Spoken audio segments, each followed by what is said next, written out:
Hoje a gente vai mergulhar fundo num escândalo financeiro que, sério, abalou as estruturas do Brasil.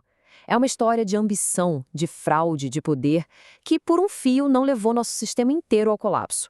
Vamos entender juntos a anatomia da queda do Banco Master. E para começar, vamos direto ao número que importa: 40 bilhões de reais. Esse é o tamanho estimado da fraude, segundo a delação do próprio arquiteto do esquema, o banqueiro Daniel Vorcaro. É uma quantia que é até difícil de imaginar, né? E para a gente ter uma ideia de como se chegou nesse ponto, basta olhar o crescimento. Em só 3 anos, os ativos do Banco Mater, eles inflaram mais de 500%. É um salto meteórico, completamente fora da curva, que desafiava qualquer lógica e que já devia ter acendido todos os alarmes possíveis. Mas o que parecia ser só a história de um banco super agressivo, rapidinho se tornou uma ameaça nacional. A intervenção do Banco Central, liquidando o Master, não resolveu o problema. Pelo contrário, foi o começo de um contágio que colocou em risco a estabilidade de todo o nosso sistema financeiro. Isso tudo nos leva à grande pergunta desta análise. Como é que foi possível que um único banco, agindo bem debaixo do nariz dos reguladores, chegou tão perto de causar um desastre sistêmico? É isso que a gente vai desmontar a partir de agora, peça por peça. Para começar, vamos direto para a cena do crime. O colapso do banco e o que aconteceu logo em seguida. Olha só a velocidade dos fatos. Em novembro de 2025, o Banco Central liquida um Master. Aí, só 2 meses depois, em janeiro, a Polícia Federal já mira no chamado sócio oculto, Nelson Tanuri. Em março, o próprio Vorcaro fecha seu acordo de delação e, em abril, o escândalo explode no setor público com a prisão do ex-presidente do BRB, Paulo Henrique Costa. É como ver um dominó caindo em câmera super rápida.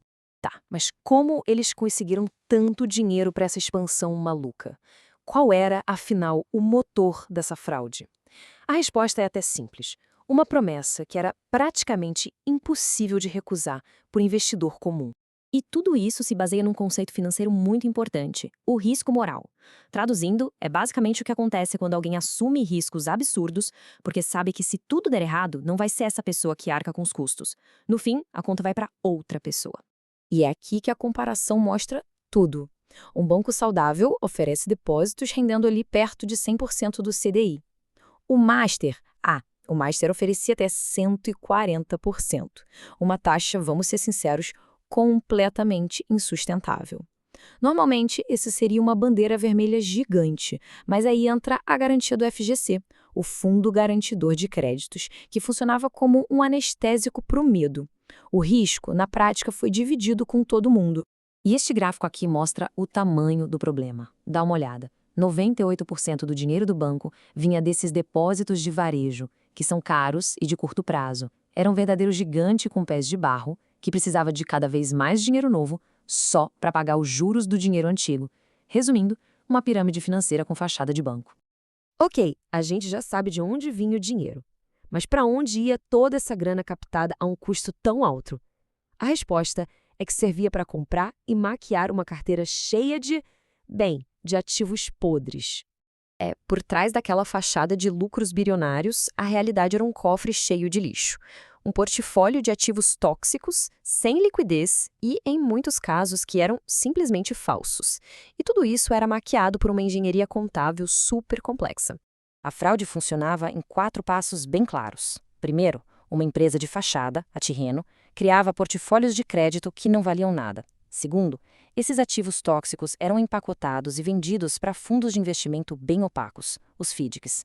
Terceiro, o gestor do fundo usava uma manobra contábil, a tal da marcação a modelo, para inflar artificialmente o valor desses papéis. E quarto, o Banco Master lançava esse valor inflado e falso como se fosse lucro no seu balanço. Era uma máquina perfeitinha para criar riqueza a partir do nada. E essa tabela aqui, ela expõe o tamanho da anomalia. Olha isso. Em março de 2025, quase metade dos ativos do Master não tinha liquidez. E o caixa, praticamente zero, só 0,2%.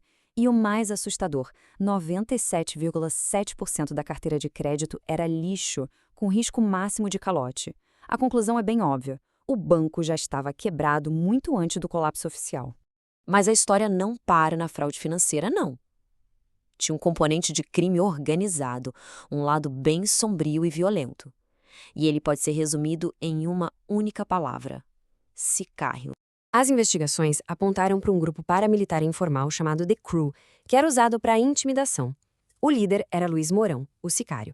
Preso em março de 2026, ele morreu só 2 dias depois, ainda sob custódia da polícia.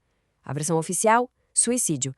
Mas, a história ficou muito mal contada, levantando suspeitas de queima de arquivo.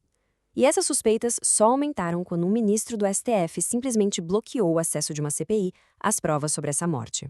Com a pirâmide quase desmoronando, o grupo por trás do Master precisava de um plano B, uma saída de emergência. E a solução foi ousada. Usar um banco estatal, o BRB, como uma espécie de lata de lixo para despejar todos os seus ativos podres. E claro, para um plano desses funcionar, era preciso poder. Muita influência. O banco montou uma verdadeira máquina, pagando milhões em consultorias para uma lista de peso. Ex-presidentes da República e do Banco Central, ex-ministros do STF e da Fazenda e líderes de grandes partidos. Não eram só consultores, era um escudo institucional para blindar a operação toda. A velocidade da manobra política foi uma coisa de louco. Na primeira semana de agosto de 2025, o projeto de lei para autorizar a compra do Master pelo BRB foi enviado. Sabe quando foi aprovado? Na semana seguinte. Uma semana, em tempo recorde. O resgate com dinheiro público só não rolou porque, em setembro, o Banco Central interveio e, citando irregularidades flagrantes, vetou a fusão. E se ainda existia alguma dúvida sobre o envolvimento político no mais alto nível, essa citação do ex-presidente do BRB, Paulo Henrique Costa, é demolidora. Ele disse que seria institucionalmente inimaginável avançar com uma compra desse tamanho sem a aprovação expressa e direta do acionista controlador. Foi um recado bem direto para o governador Ibanez Rocha. E agora, finalmente, a gente chega aos destroços, às consequências devastadoras de toda essa operação, tanto para o banco estatal quanto para a rede de segurança financeira do país inteiro. O rombo deixado no balanço do BLB foi estimado em 8,8 bilhões de reais. Para se ter uma ideia do que isso significa, esse valor era maior que todo o patrimônio líquido do banco. Na prática, a instituição estatal virou um banco zumbi. E essa situação toda criou um dilema gigantesco para o FGC. O BRB pedia um resgate de 4 bilhões para sobreviver. Só que o fundo sabia que tinha 40 bilhões em depósitos de clientes do BRB sob sua garantia.